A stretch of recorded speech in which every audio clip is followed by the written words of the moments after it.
French President Emmanuel Macron is not just battling extremism and protests, he is also fighting the press, the American press to be precise.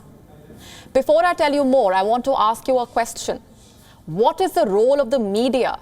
And what do you think is the role of the media during a crisis? To report facts. France has been hit by a series of terror attacks. What do you think the American press is up to? Emmanuel Macron says it is legitimizing terrorism, fanning racism, and is reluctant in expressing solidarity with France. Last week, the French president dialed a New York Times writer. His name is Ben Smith. Macron raised a complaint with Smith about his paper's coverage of the France terror attacks. Smith wrote about the conversation in a piece titled "The President versus the American Media." He writes, and I'm quoting, "So President Emmanuel Macron of France called me on Thursday afternoon from his office to drive home a complaint. Here's what Smith says. Macron told him, I'm quoting again.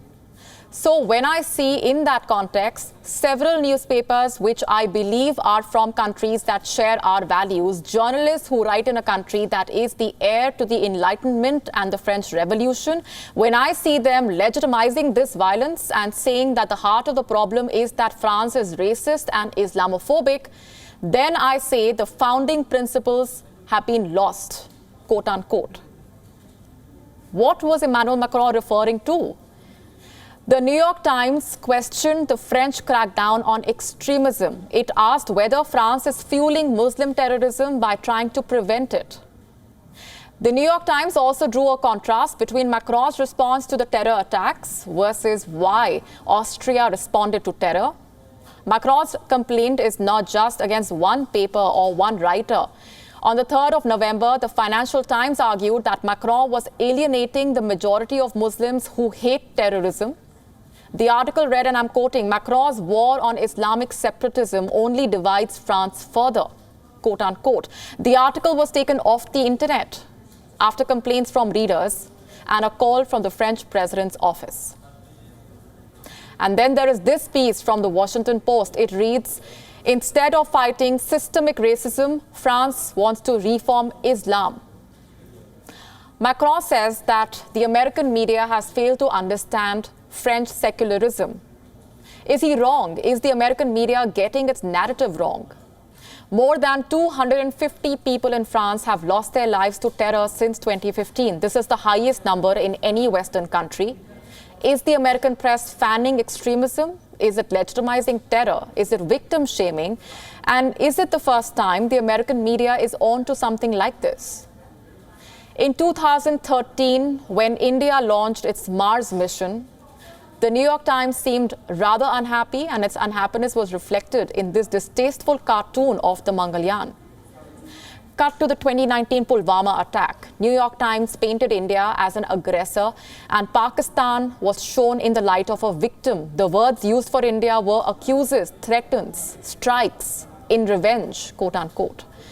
As for Pakistan, it used expressions like offers to investigate, serves tea to a pilot. Not for once did the New York Times call out Pakistani terrorists. The newspaper stuck to quote unquote militants. We have spoken about all of this on Gravitas. Let me ask you another question now. Do you think Emmanuel Macron is wrong in calling American press out for its bias?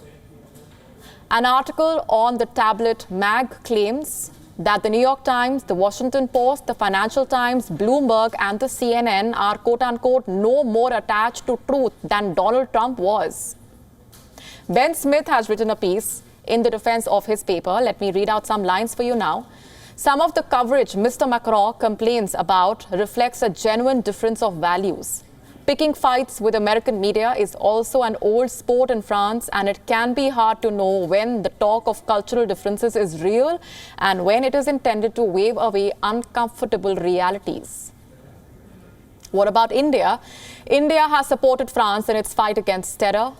And when it comes to calling out the bias of the American press, here too, New Delhi can hold enough and more examples in the face of the American editors.